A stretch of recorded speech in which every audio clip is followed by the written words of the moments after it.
আমাকেও আমার এখানে দেখা যায় যে যতটুকু জানি ততটুকু আমি এই বিষয়গুলো এবং কবুতরের কীরকম দাম।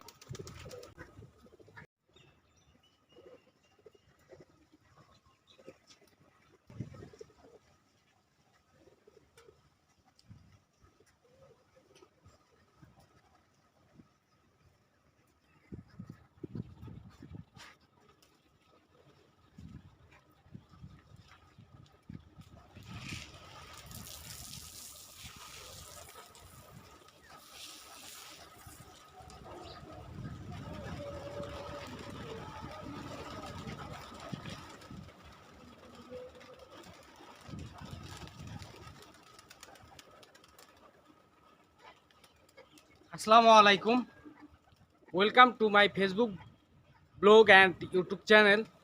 আশা করি সবাই ভালো আছেন। তো আমি সর্বপ্রথম ওয়েলকাম জানাই যারা আমার ভিডিওগুলো দেখেন এবং ভিডিওর কমেন্টের মাধ্যমে অনেকেই অনেক পরামর্শ দেন, তাদের প্রতি দোয়া এবং ভালোবাসা।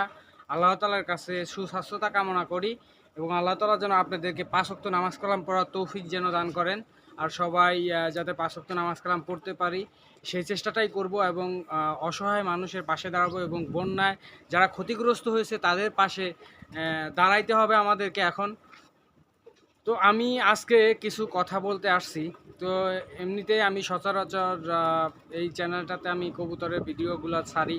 আপনারা অনেকেই রেসপন্স করছেন, অনেকেই ভালো ভালো কমেন্ট করেন এবং আমাকে সহযোগিতা করেন। তো আজকে যে কথাটা বলতে আসছি সেটা হচ্ছে যে বাংলাদেশ চলমান যে রাজনৈতিক সংস্থা সেটা নিয়ে। তো যে যার স্থান থেকে সবাই চেষ্টা করে সবাই ভালো থাকতে। তো যারা দেশে অস্থিতিশীল সৃষ্টি করতেছেন তো তারা আসলেও এই দেশটাকে ভালো চায় না। তো আমরা দেশটাকে কিভাবে আগায় নিয়ে যাই সে চিন্তা করব। এখন খুবই একটা দুর্যোগময় বছর চলতেছে। বন্যায় কবলিত যেসব এলাকা রয়েছে তাদের পাশে দাঁড়াবো।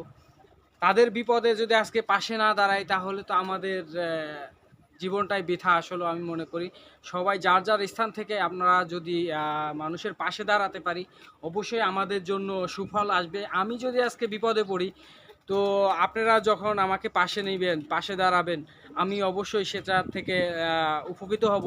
সেক্ষেত্রেও আপনারাও যদি কোনো অসুবিধায় পড়েন, কোনো সমস্যায় পড়েন, আমাকেও সেরকম আপনাদের পাশে দাঁড়াইতে হবে।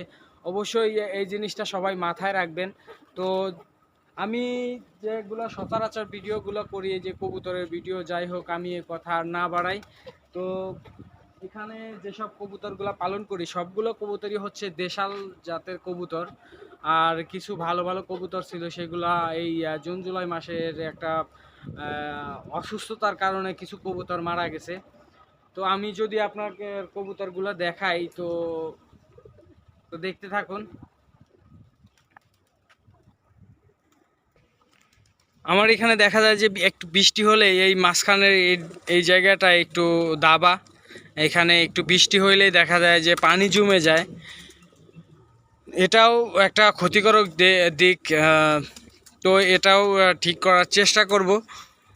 আর বেশি সমস্যা হয়ে গেছে যে মাঝখানে কিছুদিন বৃষ্টি হলো, তার মধ্যে যে ঘরের মধ্যে পানি ঢুকছিল এবং কবুতরগুলো ঠান্ডা অসুস্থ হয়েছিল।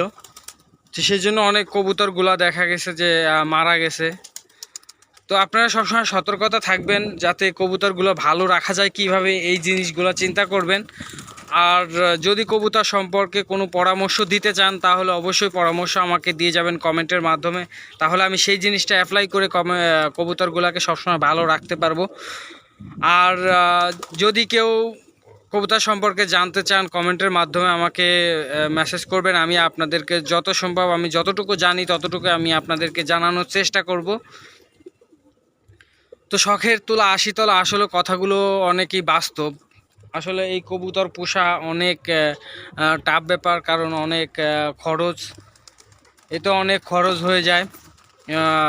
যারা কবুতর পোষেন তারা অবশ্যই জানেন এই বিষয়গুলো, যে কবুতর গুলা পালন করতে এবং খাবার জোগাড় করতে কতটা ব্যয়বহুল। কবুতরের যে খাবারের দাম অনেক বেড়ে গেছে। তো যারা কবুতর পালন করতে চান তারা অবশ্যই এগুলার দিকে খেয়াল করবেন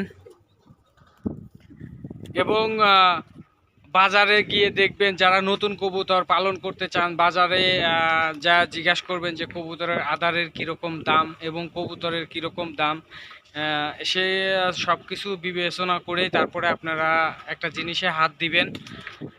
আমি মনে করি আমার দিক থেকে কোনো কিছু যাচাই না করে নতুন অবস্থায় কোনো কিছু ইনভেস্ট করা আসলে উচিত হবে না। আগে সবার কাছে পরামর্শ নেন যে এটা করলে কিভাবে কি হবে। তো যাই হোক, যদি আমার এই ভিডিওটা যদি ভালো লেগে থাকে তাহলে আপনাদের এই পেজটা ফলো দেবেন এবং ইউটিউব চ্যানেল থেকে যদি দেখে থাকেন তাহলে চ্যানেলটা সাবস্ক্রাইব করে দিবেন। তো সবাই ভালো থাকবেন, আল্লাহ হাফেজ।